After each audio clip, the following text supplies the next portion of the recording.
Anda tidak akan menang dalam pergumulan batin melawan kegagalan tanpa sikap positif yang dihasilkan oleh rasa puas diri. Namun jika Anda berpikir positif tapi tidak melakukan apa-apa, Anda tidak akan dapat mengubah kegagalan menjadi batu loncatan. Anda harus menambahkan tindakan yang positif pada sikap yang positif.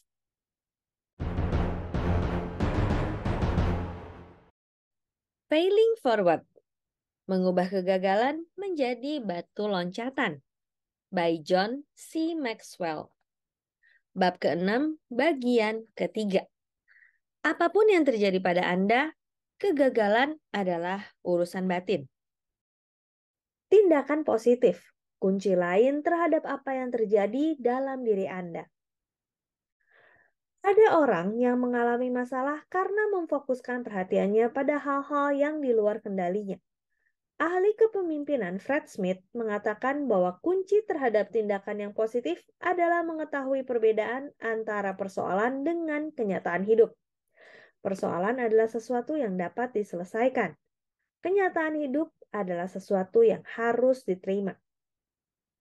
Umpamanya bagi Greg Horn, banjir itu adalah kenyataan. Ia tidak membuang-buang waktu membayangkan seandainya ia mendirikan tokonya di tempat lain. Tidak membeli polis asuransi kebanjiran adalah kenyataan. Demikian juga kenyataan bahwa ia tidak bisa masuk ke tokonya selama berhari-hari. Namun, Greg memfokuskan perhatiannya pada persoalan-persoalan yang dapat diselesaikannya, seperti bagaimana caranya mengumpulkan dana untuk membuat perbaikan serta membeli barang persediaan baru, bagaimana caranya membersihkan kotoran dari tokonya, dan bagaimana membuka kembali bisnisnya secepat mungkin. Ia memfokuskan perhatiannya pada hal-hal yang akan mendatangkan kebaikan bagi dirinya. Tetap berpikiran positif dan mengambil tindakan positif. Kegagalan adalah urusan batin. Demikian juga sukses. Jika ingin berprestasi, Anda harus terlebih dahulu memenangkan perang dalam pola pikir Anda. Jangan membiarkan kegagalan di luar diri Anda masuk ke dalam diri Anda. Yang pasti, Anda tidak dapat mengendalikan usia Anda, namun Anda dapat mengendalikan luas dan dalamnya hidup Anda. Anda tidak bisa mengendalikan bentuk wajah Anda, namun Anda dapat mengendalikan mimik wajah Anda. Anda tidak bisa mengendalikan cuaca, namun Anda dapat mengendalikan atmosfer pikiran Anda. Untuk apa merisaukan hal-hal yang tidak dapat Anda kendalikan, sementara Anda dapat menyibukkan diri dengan mengendalikan apa yang dapat Anda kendalikan? Saya pernah membaca sebuah artikel yang menonjolkan kekuatan, keberanian, serta daya tahan bangsa Norwegia. Beberapa penjelajah yang paling tangguh dalam sejarah berasal dari Norwegia, termasuk Roald Amundsen yang saya tulis kisahnya dalam 21 hukum kepemimpinan sejati. Tidak menjadi persoalan seberapa keras iklimnya atau sesulit apapun keadaannya. Mereka selalu bertekun. Kemampuan itu telah menjadi bagian dari kebudayaan mereka. Mereka adalah bangsa yang suka kegiatan di luar ruangan. Hidup di ujung Arctic Circle. Bangsa Norwegia memiliki ungkapan yang saya rasa mencerminkan sikap mereka. Cuaca buruk itu tidak ada. Yang ada hanya pakaian buruk. Seseorang yang tidak membiarkan kegagalan memasuki dirinya. Sekarang ini mungkin Anda berkata, bagi Anda memang mudah, John, karena Anda belum pernah mengalami yang saya alami. Bahkan kisah tentang Greg Horn pun tidak ada apa-apanya dibanding kisah saya. Ia hanya rugi uang. Jika Anda masih juga sulit mempercayai bahwa kegagalan itu urusan batin, maka Anda perlu mendengar kisah seseorang yang memelihara sikap pemenang sambil mengatasi keadaan yang paling sulit. Namanya adalah Roger Crawford. Saat saya menuliskan ini, usianya kira-kira 40 tahun. Ia mencari nafkah sebagai konsultan serta pembicara publik. Ia telah menulis 2 judul buku dan terbang ke seluruh penjuru Amerika, bekerja dengan perusahaan-perusahaan yang terdaftar dalam Fortune 500, asosiasi-asosiasi nasional, maupun negara bagian dan distrik-distrik sekolah. Semua prestasi itu tidak buruk. Namun jika semua itu belum juga mengesankan Anda, Bagaimana dengan ini? Sebelum menjadi konsultan, ia adalah pemain tenis untuk Loyola Marymount University dan belakangan menjadi pemain tenis profesional yang diakui oleh United States Professional Tennis Association. Masih belum terkesan? Akankah Anda ubah pandangan Anda jika saya katakan bahwa Roger tidak memiliki tangan dan hanya punya satu kaki? Roger Crawford dilahirkan dengan kondisi yang disebut ectrodactylism. Ketika ia keluar dari kandungan ibunya, para dokter melihat bahwa ada tonjolan semacam jempol pada lengan kanannya dan jempol serta jari pada lengan kirinya. Ia tidak memiliki telapak tangan, kaki serta lengannya pendek. Kakinya kecil dan hanya memiliki 3 jari kaki. Bahkan kaki tersebut kemudian diamputasi ketika ia berusia 5 tahun.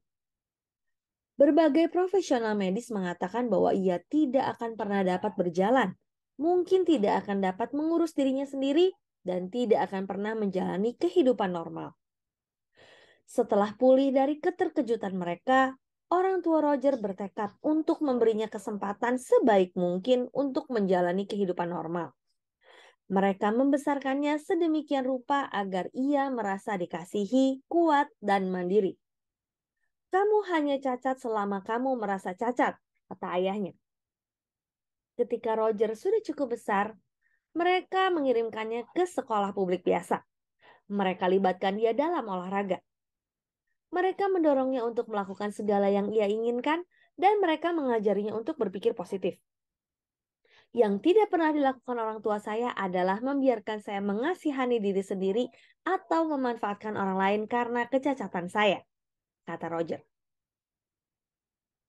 Roger menghargai dorongan serta pelatihan yang ia dapatkan dari orang tuanya.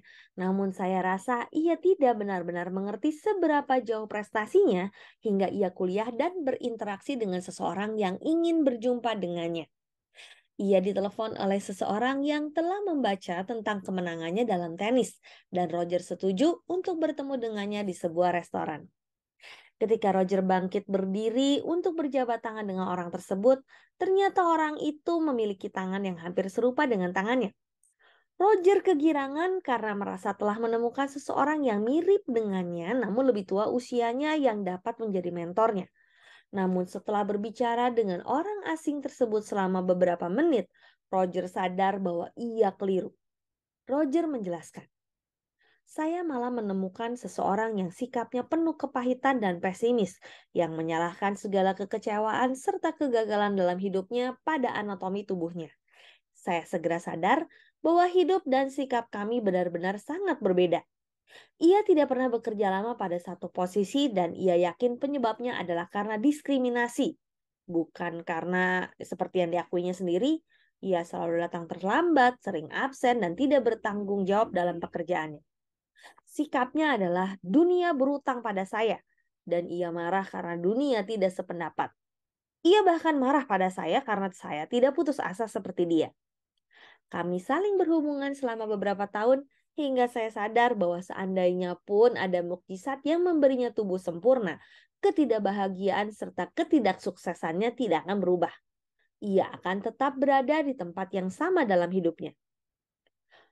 Orang tersebut membiarkan kegagalan menguasainya dari dalam, sedangkan Roger telah menguasai seni mengubah kegagalan menjadi batu loncatan. Kemungkinan besar, kesusahan dalam hidup Anda tidak separah yang dialami Roger Crawford. Itulah sebabnya mengapa kisahnya demikian memotivasi. Roger menyatakan, cacat hanya akan menghambat jika kita biarkan. Ini benar bukan saja dalam soal fisik, melainkan juga dalam soal emosional serta intelektual. Saya percaya bahwa keterbatasan yang nyata serta kekal tercipta dalam pikiran kita, bukan dalam tubuh kita. Dengan kata lain, apapun yang terjadi, kegagalan adalah urusan batin. Langkah keenam untuk mengubah kegagalan menjadi batu loncatan. Jangan biarkan kegagalan di luar diri Anda masuk ke dalam. Dalam hidup Anda, apakah yang Anda anggap sebagai sumber frustasi serta kegagalan Anda yang terbesar? Renungkanlah faktor itu, terlalu sebutkanlah segala sakit kepala, kepedihan, hambatan, dan persoalan yang berhubungan dengan faktor tersebut. Kalau perlu, tuliskanlah. Lalu renungkanlah hal-hal tersebut dan putuskanlah apakah hal-hal itu merupakan fakta kehidupan yang harus Anda terima lalu lupakan atau sesuatu yang memerlukan tindakan yang positif. Untuk setiap kenyataan hidup, tulislah fakta di sebelahnya. Lalu bertekadlah untuk bersikap positif terlepas dari kesusahan tersebut, seperti Roger Craver. Untuk setiap hal yang memerlukan tindakan positif, tulislah apa yang harus Anda lakukan untuk menciptakan perubahan positif dalam hidup Anda. Lalu berjanjilah untuk melakukannya dengan riang gembira. Demikian Failing Forward bab ke-6 bagian ketiga. Saya Roswita Anggraini, sampai jumpa di bab selanjutnya. Terima kasih.